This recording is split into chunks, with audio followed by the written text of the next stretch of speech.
அந்த கதவு திறக்கவும் முடியல, ஒன்றும் முடியல. அப்புறம் கொஞ்சம் கொஞ்சமாக அப்படியே கதவு அழுத்தி திறந்து அவங்கள கூட்டின்னு வந்து பெட்டில் படுக்க வச்சுருக்காங்க. படுக்க வச்சுட்டு எனக்கு மயக்கமாக இருக்குது, என்னால் முடியல அப்படின்ற மாதிரி சொல்லியிருக்காங்க. ஒரு அதாவது கொஞ்ச நேரத்துலேயே வந்து திருப்பியும் வந்து நான் பாத்ரூம் பார்ப்பறேன்னு சொல்லியிருக்காங்க. அவங்க ஹஸ்பண்டை கூட்டின்னு போயிட்டு பாத்ரூமில் விட்டுருக்காங்க. நான் வெளியிலேயே இருக்கேன், எதனான்னா உடனே குரல் கொடு அப்படின்னு சொல்லியிருக்காங்க.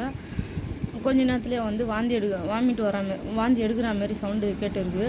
சரின்னு சொல்லிட்டு இவங்க போயிட்டு பார்த்தா வாந்தி எடுத்துருக்காங்க. அதில் ரத்தமும் மிக்ஸ் ஆகி வந்துச்சான். ரத்தமும் மிக்ஸ் ஆகி வந்த உடனே பயம் வந்துட்டு இருக்குது. உடனே வந்து அவங்களுக்கு பயம் வந்துட்டு இருக்குது. அவங்க என்ன சொன்னாங்க, உடனே ஹாஸ்பிட்டலுக்கு போயிடணும், உடனே எனக்கு பயமாக இருக்குது அப்படின்ற மாதிரி சொல்லியிருக்காங்க. சரின்னு சொல்லிட்டு இவங்களும் போயிருக்காங்க. போனால் வந்து கிரிட்டிக்கலான நிலைமையில அவங்க இருக்காங்களாம். ஐசியூவில் வந்து அட்மிட் ஆகிட்டு டாக்டருங்க வந்து போகிறது வருது அந்த மாதிரி இருந்தாங்களாம். அப்புறம் வந்து ஒரு ஃபார்ம் ஒன்று எடுத்துன்னு வந்து கொடுத்துட்டு கையெழுத்து வாங்கிட்டாங்களாம். அந்த 2 உசுரில் 1 உசுர் தான், 2 உசுருக்குமே ஆபத்து தான் அப்படின்ற மாதிரி சொல்லியிருக்காங்க. கடவுள் உங்கள் பக்கம் இருந்தாங்கன்னா 1 உசுராச்சு எங்களால் காப்பாற்ற முடியும் அப்படின்ற மாதிரி சொல்லியிருக்காங்க. அப்புறம் நேரம் போக போக அப்புறம் பார்த்தா அந்த பாப்பா வந்து இறந்துச்சான்.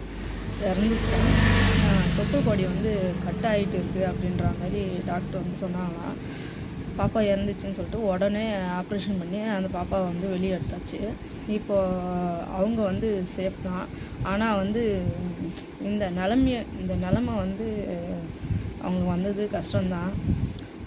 அதை தாண்டி அவங்க எப்படி மீண்டு வர போகிறாங்கன்னு தான் தெரியல. நம்ம கொடுக்குற சப்போர்ட்டால் தான் அவங்க மீண்டு வருவாங்கன்னு நான் நினைக்கிறேன். அவங்க சேனல் வந்து நீங்கள் பார்க்குறவங்களாம் அவங்களுக்கு வந்து பாசிட்டிவாக எதனா சொல்லுங்கள்.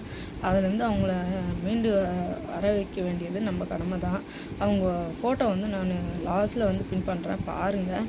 பார்த்துட்டு உங்களுக்கு எதனா தோணுச்சுன்னா அதை வந்து கமெண்ட் பாக்ஸில் சொல்லுங்கள். Bye friends.